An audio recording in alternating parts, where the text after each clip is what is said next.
pidato itu gampang, ini kamu nyambung saja. Pertama namanya najis mukhaffafah. Apa? Najis ringan. Apanya yang ringan? Cara mensucikannya. Bukan najis ringan berarti monggo ada. Mana contohnya anakku? Nah ini yang perlu diperhatikan.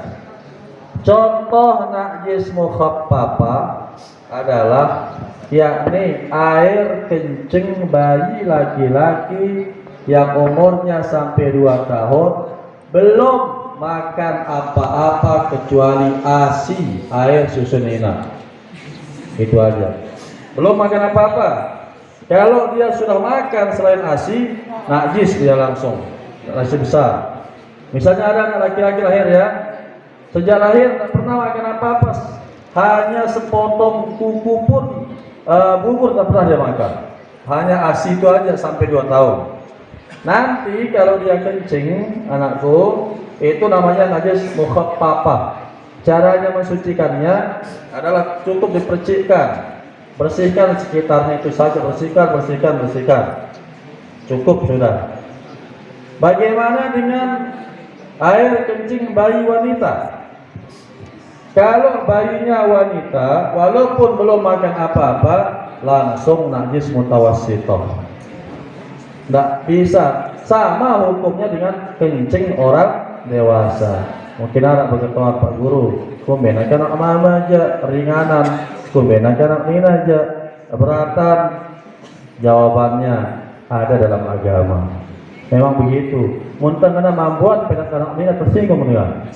Oh karena anak nina pelena mentaruh kepala itu misalnya. Tersinggung orang itu. Ya. Tapi itulah hukum agama. Ya. Nah, kemudian anakku yang kedua namanya najis mutawassithah. Najis mutawassithah ini contohnya apa? Darah, nanah, apalagi anakku muntah dan lain sebagainya. Termasuk tadi kencing, kotoran manusia maupun binatang. Nah, itu termasuk najis mutawassithah. Najis mutawassithah ini, najis ini dibagi 2 lagi nak.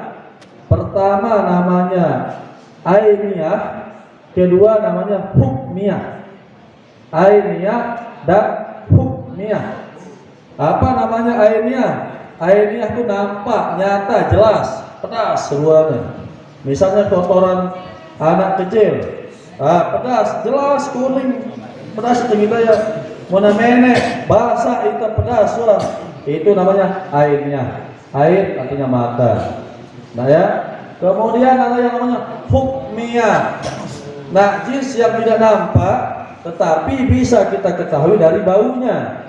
Misalnya tadi malam ada anak tidur, anak kecil. Terus kainnya kering, nggak tahu kita ini dia najis apa enggak. Karena nggak ada yang nampak ya. Pas make, ketika kita sujud langsung tengelok tuh. Dia mampun apa? Ngaduk-ngaduk tuh mampun pentek langsung ingat otak tuh. Namanya najis hukmiyah. Tidak nampak tetapi jelas. Paham kalian anakku? Nah, sekarang najis itu sesuatu itu bisa najis apabila dia berubah.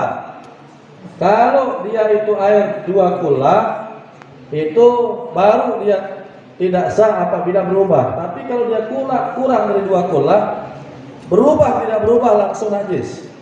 Ini bedanya nak. Nah, misalnya air 1 bong ya.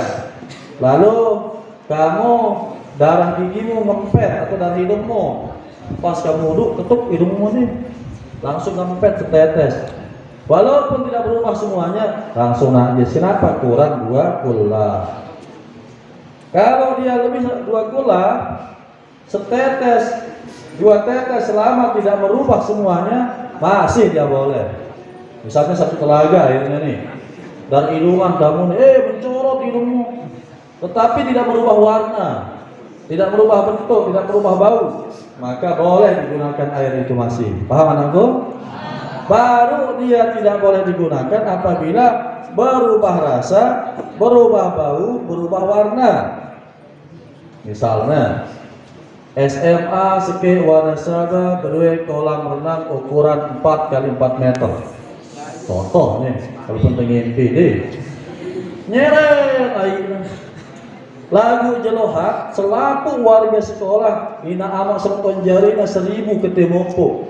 Masing-masing mopo pendek. Langsung air isi 4 meter no langsung berubah jadi sakit otak itu. Maka najis hukumnya. Ya, atau semua mencuci. Tadi airnya itu bening, bersih, berubah menjadi putih. Kepok selalu airnya. Ya Allah, dia 1000 bopo, bayangkan. Nggak boleh. Atau ada bangke ikan atau bangke apa sampai berubah baunya, ngiruk-ngiruk mau kawan kamu. Kecuali orang-orang yang hilang penciumannya yang tidak apa-apa, tapi tetap dia najis itu. Tidak apa-apa dia cium maksudnya, tapi tetap najis. Nah, selanjutnya anakku terakhir. Najis mughallazoh. Najis berat. Nah, ini yang banyak orang kadang-kadang kita keliru nak. Apa contohnya? Anjing dan babi, bobo dan bibi. Ya, anjing itu bobo ya. Babi itu bibi. Ya, anjing bobo dan bibi sudah. Panjang terlalu kotor. Ya, perhatikan nak. Kapan kita kapan dianggap najis? Perhatikanlah. Apabila salah satu yang menyentuh itu adalah basah. Saya ulang. Apabila salah satu menyentuh basah. Kalau dua-duanya kering, tidak najis dia. Contoh, kaki saya kering. Ada bobo yang lewat.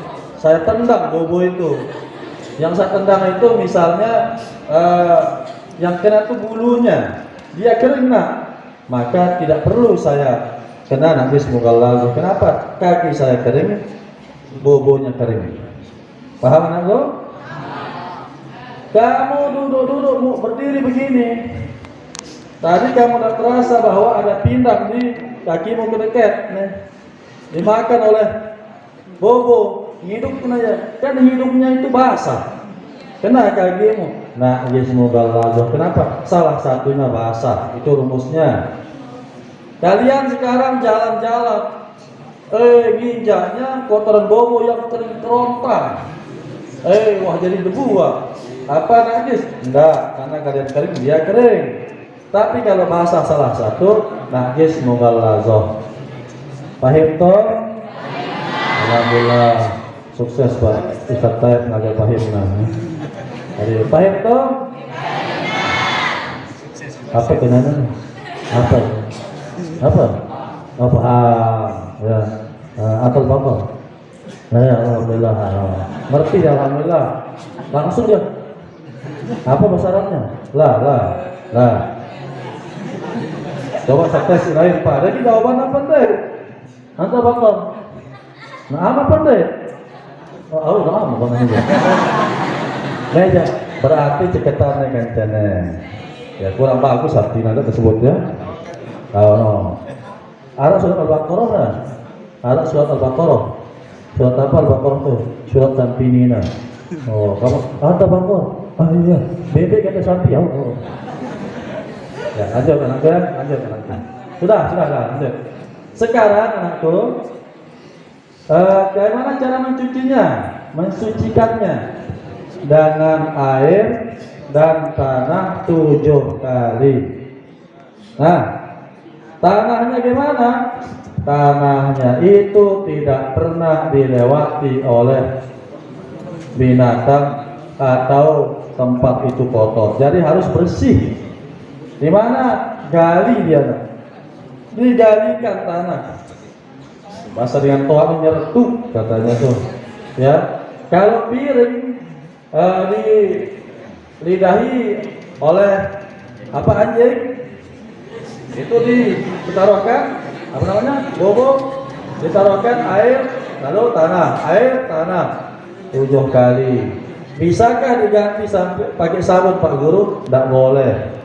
Kalau bisa kau berdebat, sabun sekarang lebih canggih daripada debu. Tidak ada canggih-canggihan, memang itu sudah hukum. Nah, paham anakku? Nah, supaya paham, ya, banyak kita tidak paham. Makanya ketika kamu sholat, Allahu Akbar. Ini kamu butuhan, ini. Allahu Akbar. Kamu gini kan butuhmu, mati butuhmu nih. Maka kamu tidak sah sholatnya, karena ada bangke di salamnya. Ya, di sini ada nyamuk. Kecontohan ya kan? Allahu Akbar. Kedeket nyamuk ini bermendaranya, tidak batal sholat. Ya, nah, lu kita tahu hukum. Nanti kita bahas sedikit. Apalagi hadas, belum kita di sana. Tiap hari sedikit, hukum sedikit. Insya Allah, ya. Ini banyak Pak Guru yang minta. Nanti kalau jadi kegiatannya di sini setiap malam Ahad itu, maka Pak Guru yang rumahnya di wilayah Wanasaba Mamen itu nanti kita minta kita sama-sama, insya Allah ya, pasti bagus kesannya itu. Kalau ada orang lewat, kamu sedang ngaji, oh kesannya bagus. Tapi kalau ada orang lewat, kamu main dong bergantung telinga, bengak dengan mudah-mudahan gak mana siapa aja. Oh, jadi Arab kisah dengan lewat coba, bengak ya, bengak. Ya Allah, ya karena guru kencing berdiri, murid kencing berlari. Mun guru ngadu bateri begantung, jemaah murid apa kalau botol belit dulu, pasti akan diikuti. Lagu menarik guru dari itu semua loh dari ini. Ya, mohon maaf tidak ada maksud menyinggung. Ya, Pak Guru dilanjutkan saja. Demikian, terima kasih. Allahumma sholli ala sayyidina. Assalamualaikum warahmatullahi wabarakatuh. Ya, akan dibacakan siapakah yang menjadi pemenang ketua OSIS.